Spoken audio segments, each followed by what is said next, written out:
Boa noite a todos. Levamos aqui o pensamento ao alto, procurando sintonizarmos com as vibrações da espiritualidade benfeitora, dos espíritos que nos amparam e que procuram aproveitar de toda oportunidade que oferecemos para poderem nos orientar, nos aconselhar, nos ajudar nas dificuldades e problemas, sejam de ordem material, emocional, espiritual. Os espíritos participam ativamente de todas as atividades com as quais nos envolvemos, dependente da área em que estejamos atuando. A todo momento temos ao nosso lado espíritos que correspondem às qualidades vibratórias dos nossos pensamentos, sentimentos e emoções. E é por isso que a doutrina espírita, baseada na palavra do Evangelho do Cristo, orienta-nos a cuidar, zelar, proteger a nossa casa mental, efetivando o esforço pela vontade de sempre cultuarmos pensamentos nobres, pensamentos elevados. O próprio apóstolo Paulo nos conta em uma de suas cartas que tudo aquilo que é bom, tudo que é de louvor, tudo que é virtuoso, tudo que é de boa fama, deve sempre ocupar o nosso pensamento. E assim, hoje nós iremos tratar de um tema que está no livro dos Médiuns, é o capítulo 2, a respeito do maravilhoso e do sobrenatural.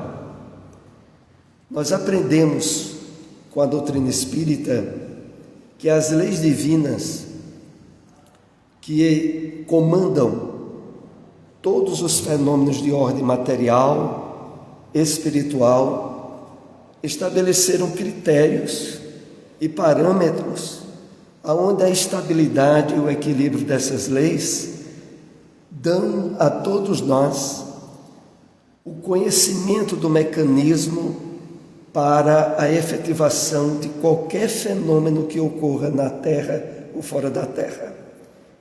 Conclusão: para a doutrina espírita, nada existe que seja fantástico, maravilhoso, e que não exista leis por trás, orientando e conduzindo aquele fenômeno. No livro dos Médiuns, no capítulo 2, é dito a nós que de todos os fenômenos que ocorrem, há um que chama especialmente a nossa atenção. É o chamado fenômeno da escrita direta. Esse é o que recebe logo um destaque nesse capítulo do livro dos Médiuns. E o fenômeno da escrita direta é algo que existem desde registros bíblicos àqueles que ocorrem nos dias em que vivemos. A Bíblia fala a respeito do fenômeno da escrita direta no livro de Daniel, que é um livro que faz parte do Antigo Testamento. No livro de Daniel é dito a nós que na época do reinado de Nabucodonosor, na época em que o povo de Israel estava submetido de uma forma quase que escravocrata àquele reino, e certa vez em que foi dada uma grande festa, onde Baltazar era um dos comandantes desse reino que deu a festa, utilizaram-se inclusive de objetos que era do culto sagrado do povo de Israel. O resultado dessa festa foi que, perto de concluir, surgiu, materializou-se, dedos, à semelhança de uma mão humana, aonde ele passou a escrever na parede determinadas palavras cujo sentido ninguém sabia. O rei ficou muito atônito e chamou Daniel, que era o profeta de Israel naquela época, para deduzir o significado daquelas letras. Ali estava se dando exatamente esse fenômeno que nós chamamos de escrita direta, proveniente da possibilidade da materialização de fluidos e vibrações, aonde os espíritos podem fazer com que escritos anunciados sejam realizados sem que exatamente um médium ou uma criatura humana seja aquele que vai intermediar aquela escrita. Os próprios espíritos utilizam de determinados fluidos e fazem com que as letras sejam transcritas, quer para o papel, quer para qualquer uma superfície, onde essas letras possam ficar bem caracterizadas. Esse fenômeno narrado no livro de Daniel, quando ele é chamado e ele percebe aquele enunciado, explica ao rei o que era.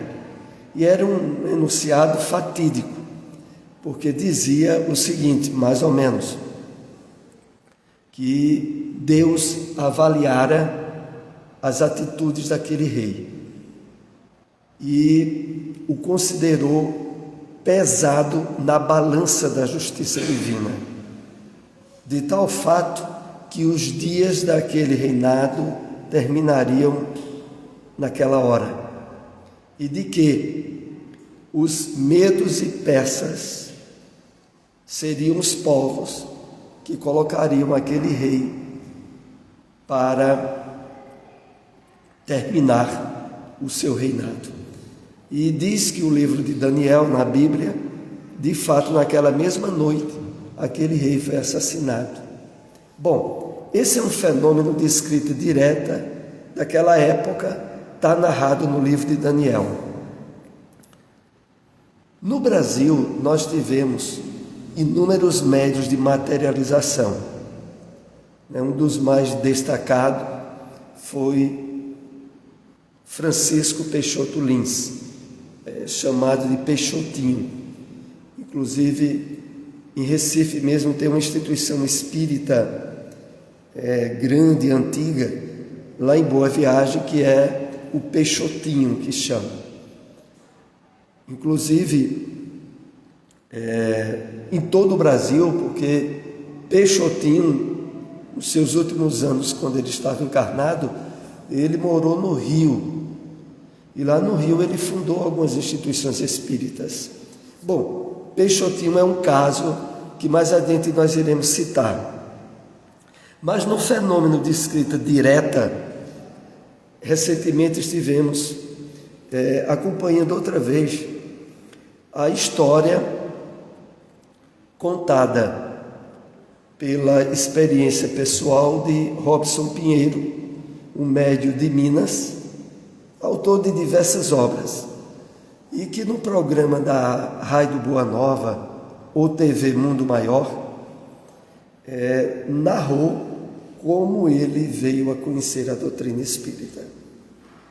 E, em resumo, ele fala que a sua mãe, Dona Everilda Batista, era médium, não frequentava uma instituição espírita, mas tinha uma capacidade, desde a mediunidade, assim, de premonição, ou mesmo de contato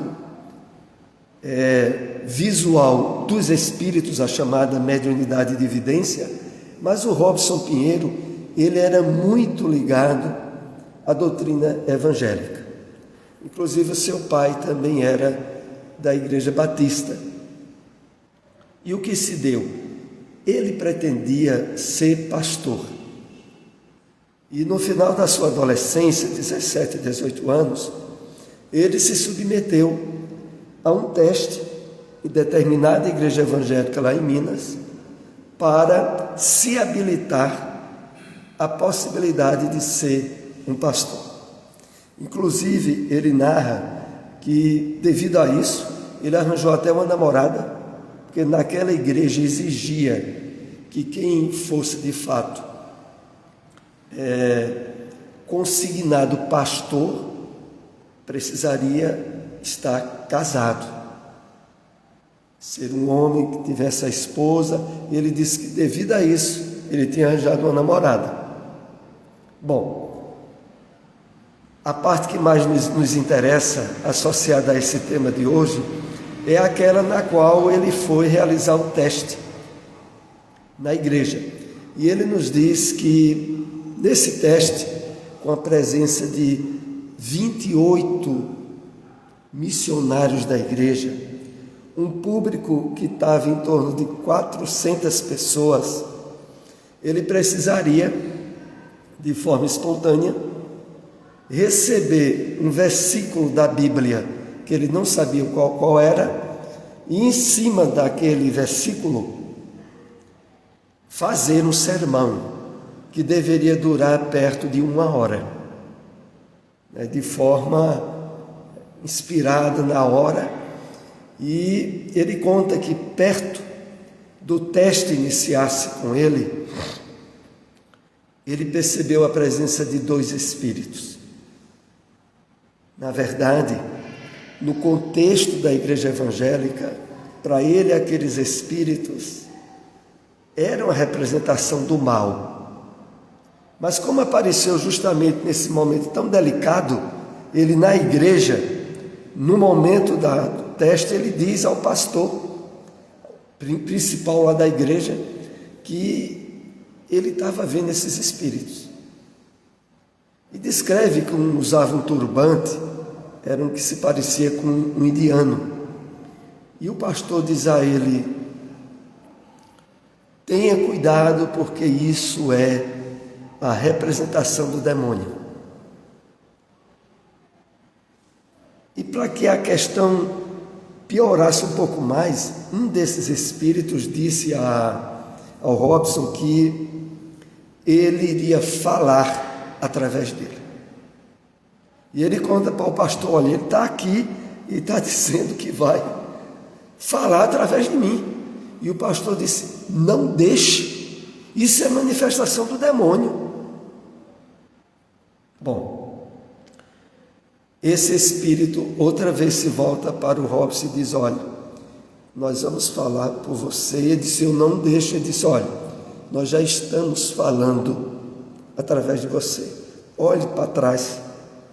E Robson conta que, quando olhou para trás, ele já se viu desdobrado, como se estivesse no teto da igreja, vendo o corpo dele no púlpito e o Espírito falando através dele.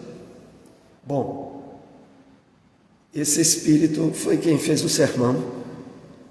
E quando Robson voltou à consciência, porque ele entrou no estado de transe enquanto aquele Espírito falava, quando ele voltou do transe, o Espírito tinha escrito, aí é onde entra a questão da escrita direta.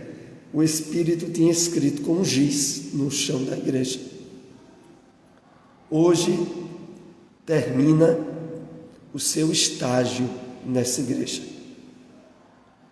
Procure ler os livros de um senhor chamado Allan Kardec. E naquele alvoroço, quando terminou, que o pastor achou que ali tinha havido uma manifestação do demônio, ao ponto de aparecer aquelas letras no chão da igreja. E Robson conta, finalizando esse caso, que ele volta para casa reprovado, chorando, E quando ele chega, a mãe dele diz: eu sabia que isso ia acontecer. Eu já tinha lhe dito que o seu caminho não é na igreja evangélica. Bom, quando ele volta para casa e a mãe dele tem esse diálogo com ele, a mãe dele diz: olha, eles estão aqui, estão passando um recado. E o recado era para que, dali em diante, Robson estudasse a mediunidade com Jesus. E foi a partir daí que ele começou a conhecer uma instituição espírita e, mais adiante, ser o autor de diversas obras mediúnicas. Bom, esse é outro caso de escrita direta, que, como dissemos, é um fenômeno que, para ocorrer, é necessário a presença de um médio de efeitos físicos, que ceda uma energia denominada ectoplasma. Na doutrina espírita, essa energia todos nós possuímos nos mais variados níveis, mas aqueles que de fato são chamados médios de efeitos físicos, eles têm essa energia em abundância, enquanto que a maioria de nós tem uma intensidade pequena, que não possibilita uma materialização como essas que temos aqui relatado. Então, do maravilhoso e do sobrenatural, que é tratado no livro dos Médiuns, paulatinamente é retirado todo o aspecto do maravilhoso. Na verdade, o que existe por trás é a existência de fenômenos que é preciso conhecer as leis espirituais para entender como esses fenômenos ocorrem. E são essas leis que a doutrina espírita nos revela e trata em detalhes para nós.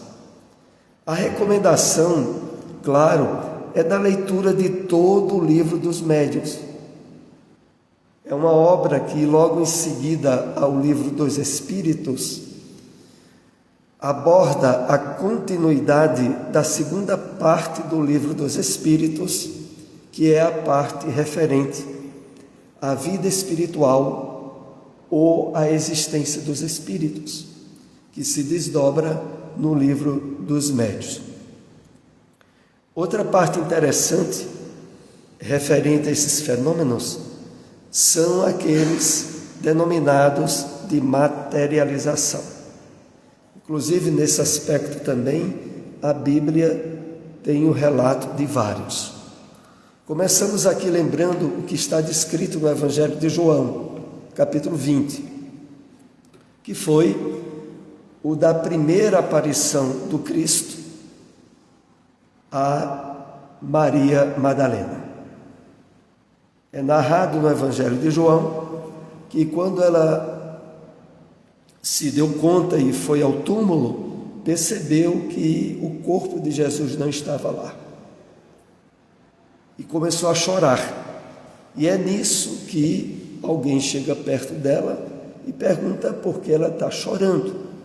E ela diz que levaram o meu Senhor. Se você soubesse, se eu souber onde ele está, me diga. E naquele momento ela ainda não tinha percebido que Jesus estava materializado. Porque Jesus diz a ela: Maria.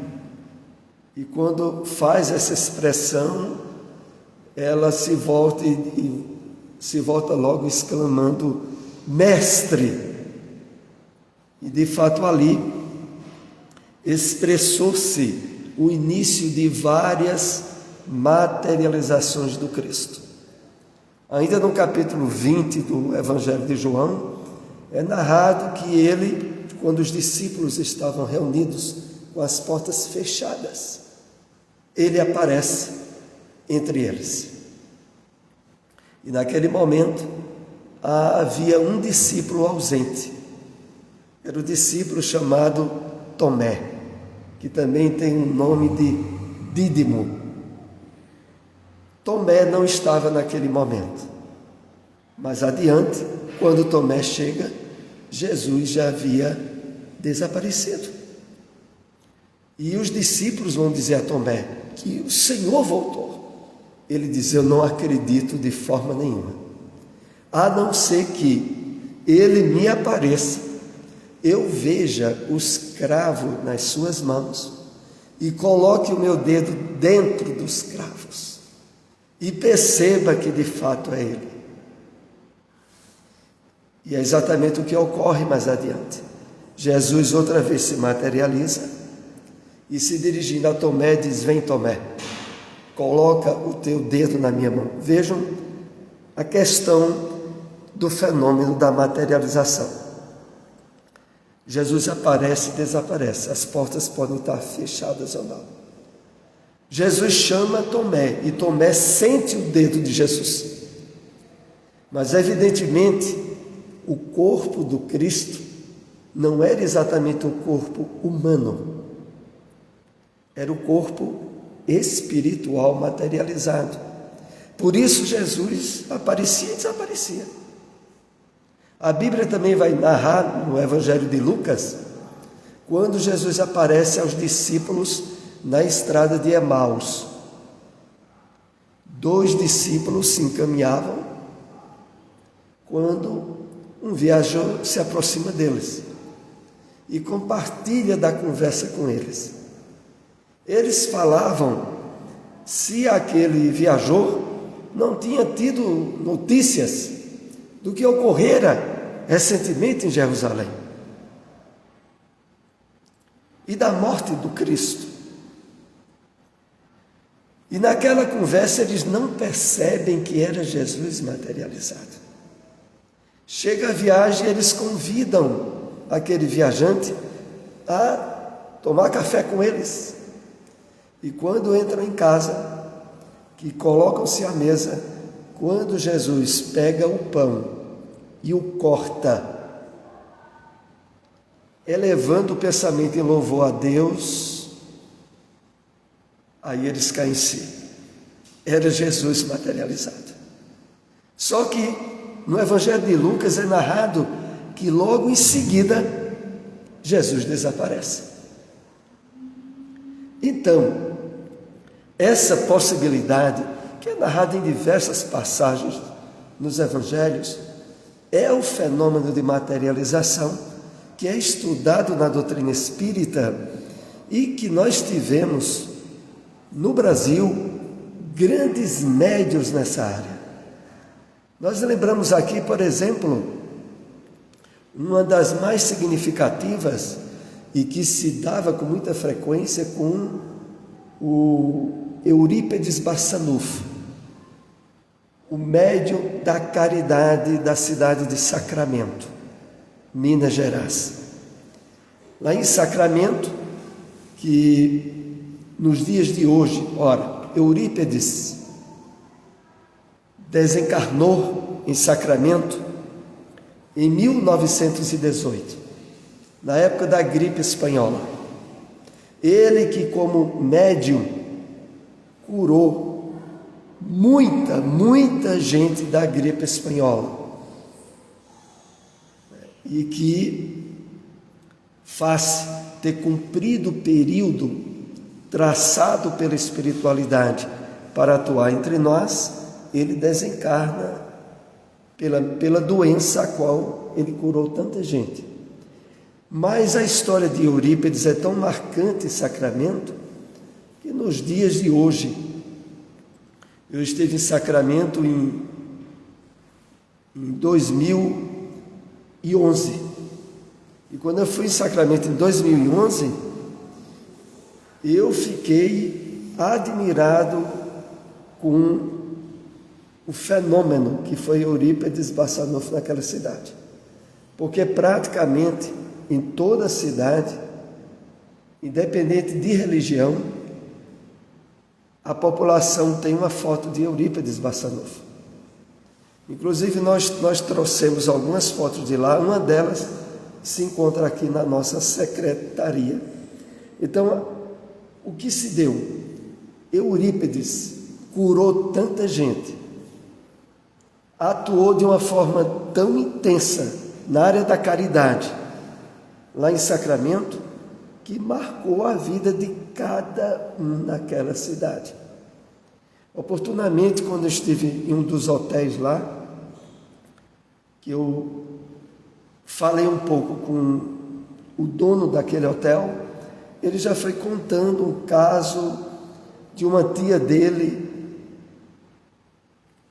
que ligada a um parente que já tinha sido operado por Eurípides Bassanufo.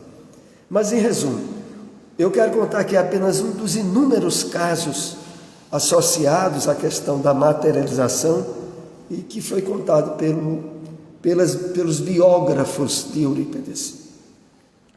Foi quando, em determinado momento, ele, que também era professor, ainda nos dias de hoje existe lá a escola de Sacramento, onde Eurípides ensinou. Nela existe agora uma sala onde é um auditório espírita, e há reuniões espíritas lá. Então ele estava dando aula normal, de repente ele entra numa espécie de estado de transe,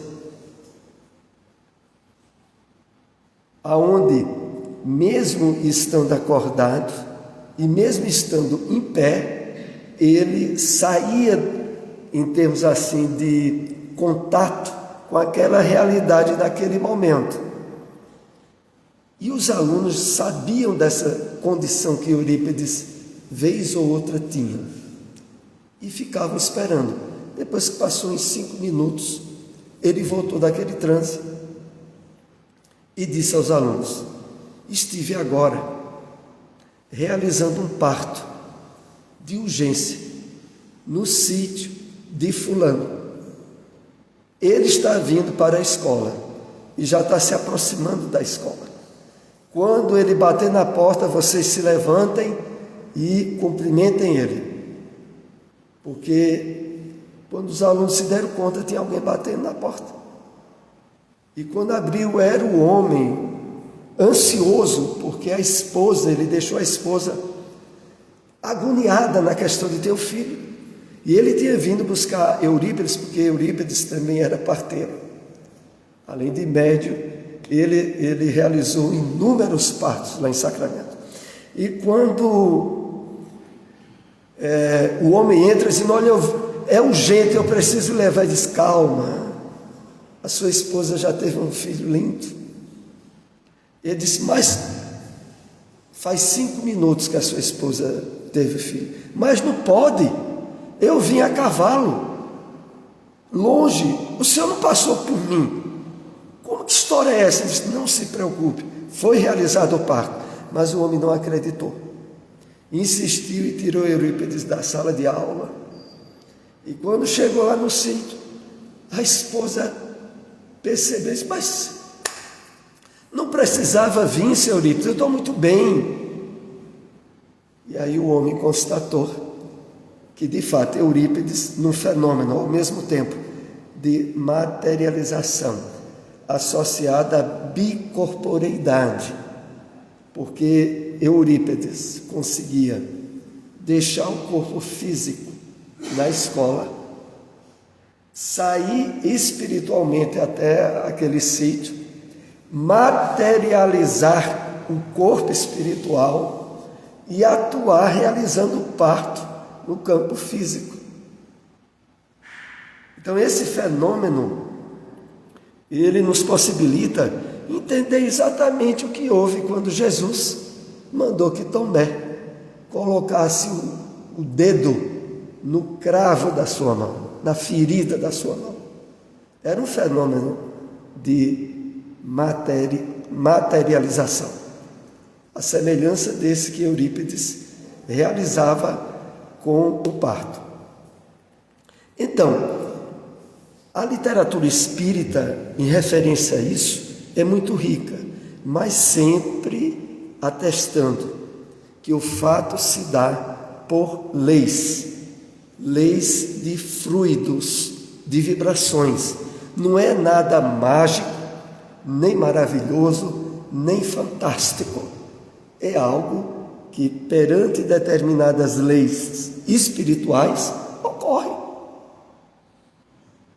É evidente, como havíamos dito, a necessidade de um médium de efeitos físicos e que não é comum esse tipo de mediunidade em termos de fornecer uma quantidade de fluidos que possibilita essas alterações. Outro fenômeno também muito associado ao maravilhoso, para quem não conhece a doutrina espírita, é o fenômeno da transfiguração. A mudança do aspecto físico do médium e a possibilidade de intervenção no mundo material. Na Bíblia, nós lembramos da passagem do chamado Monte da Transfiguração, quando Jesus leva Pedro, Tiago e João, os 3 discípulos mais próximos do Mestre, para subir o monte.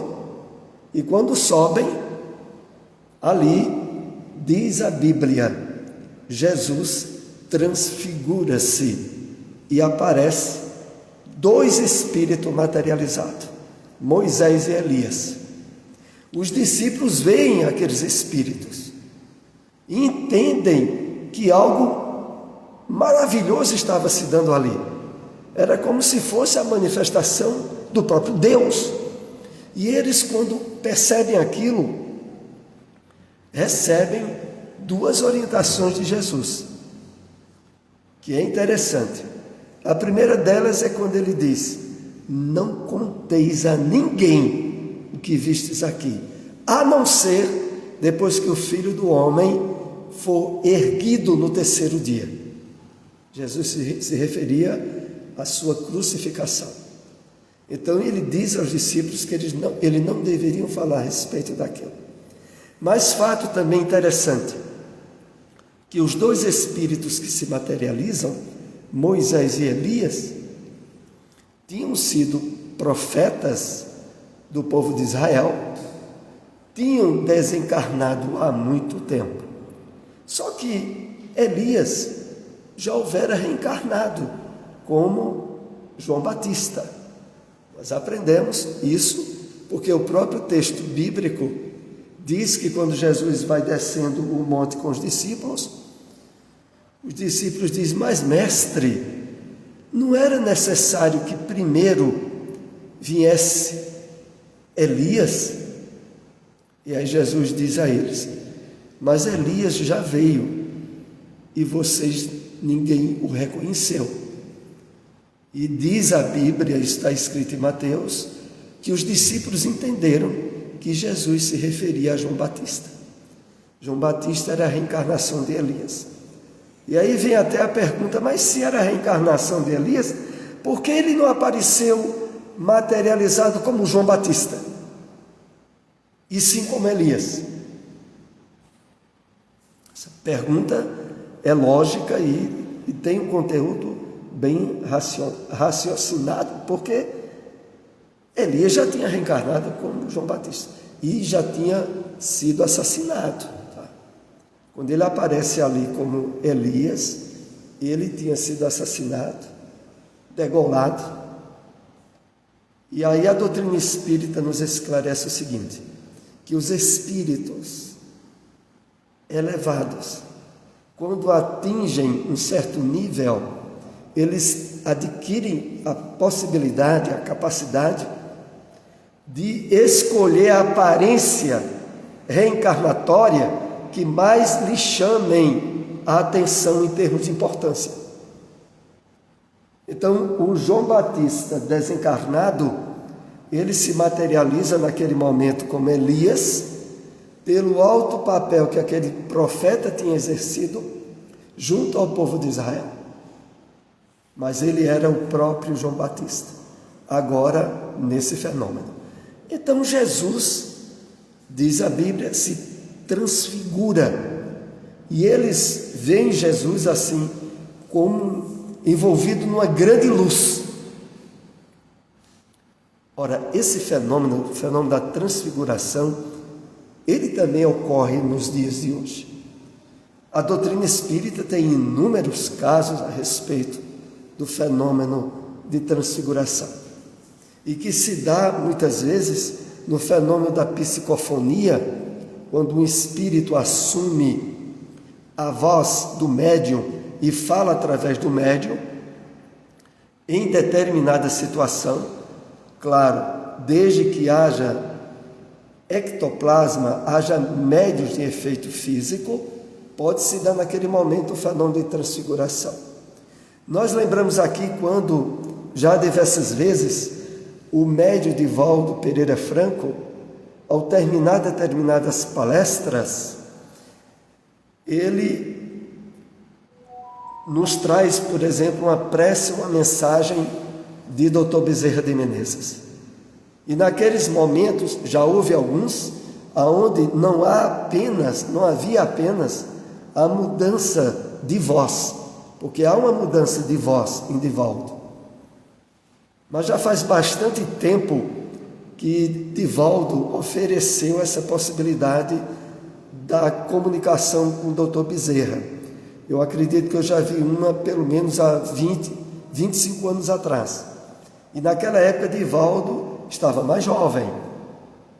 E já houve desse fenômeno de psicofonia, onde Divaldo houve a mudança da voz e de certos aspectos fisionômicos de Divaldo. Naquela época, Divaldo não estava com a idade que tem hoje. E como Bezerra de Menezes, ao retornar ao plano espiritual, já cumprido toda a sua tarefa e com a idade avançada, possibilitou essas ligeiras mudanças fisionômicas. Eu me lembro, por experiência pessoal, quando aqui no Bezerra de Menezes tinha sido fundado há pouco tempo, e nós trouxemos Frederico Menezes para fazer uma palestra. Ele já esteve aqui diversas vezes. Essa que eu me refiro foi no início dos anos 90, final dos anos 80 e início dos anos 90. Então, Fred veio aqui, fez uma palestra e também organizou através de mim um trabalho na AME. Naquela época, a AME tinha um grupo de jovens. Atualmente, as instituições espíritas parece que tem menos jovens, ou pelo menos em Caruaru, praticamente está sem grupo de jovens. Naquela época havia muitos. Então, eu fui com o Fred, era no sábado à tarde, onde ele também ia dar uma palestra para os jovens lá na AME. E lá eu me lembro como hoje, porque eu nunca tinha presenciado esse tipo de fenômeno. Quando eu me sentei assim na primeira fila e fui acompanhar a palestra de Fred. E quando estava terminando a palestra, ele teve, já naquela época, uma mudança de voz e a incorporação, ou como chamamos a psicofonia, de Bezerra de Menezes. Mas não foi só aí. Houve aquela mudança de voz, onde parecia a voz de alguém com a idade bem mais avançada, como Bezerra de Menezes. E eu, como estava muito perto de Fred, eu fiquei olhando para Fred direito. E na medida que eu olhava, eu começava a perceber uma certa mudança fisionômica. E eu, como já tinha lido, já tinha um pouco estudado a questão da transfiguração, eu percebi ali. Claro, foi num momento de prece. Muitos que estavam lá possivelmente tinham até fechado os olhos, mas eu estava com os olhos abertos acompanhando. Então isso é um fenômeno que na Bíblia tem vários relatos. Não tem apenas esse que eu citei. No movimento espírita também inúmeros relatos a respeito desses fenômenos e que nós estudamos com base em leis. Um dos médiuns mais conhecidos de materialização no Brasil, como eu citei a princípio, foi Peixotinho. E conta-se que a mediunidade de materialização de Peixotinho era associada à mediunidade de cura. Quando ele foi morar no Rio e fundou lá um centro espírita, ele era funcionário do Exército. Depois ele se aposentou, acho que como cabo do Exército. E o centro espírita, que ficava próximo ao local que trabalhava, muita gente ia se curar lá, através de Peixotinho.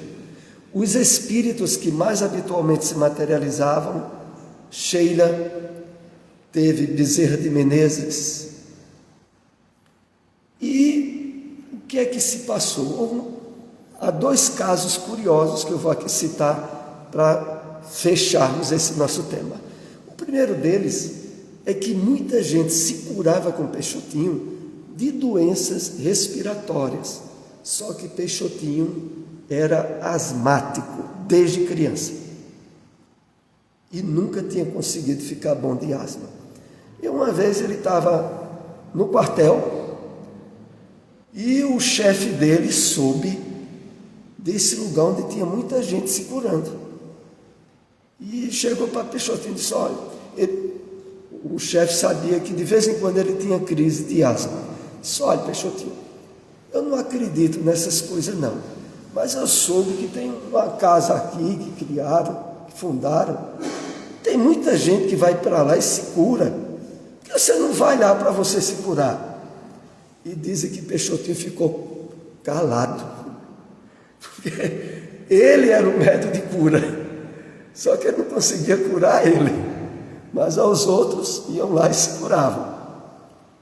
Oportunamente, numa palestra, Divaldo Franco explica a causa dessa asma de Peixotinho, que era uma provação decorrente de um passado meio tenebroso dele, e de que, de fato, era necessário que ele passasse por essa asma. Houve um período, inclusive, conta os biógrafos de Peixotinho, que ele contraiu uma úlcera e foi para o médico. Só que ele estava com problema da úlcera e continuava com problema de asma. E o médico disse a ele, olha, Peixotinho, eu não sei o que eu faço com você, porque todo remédio que é para a úlcera afeta o pulmão e vai intensificar a sua asma. E o remédio de asma que você toma afeta o seu estômago devido à úlcera.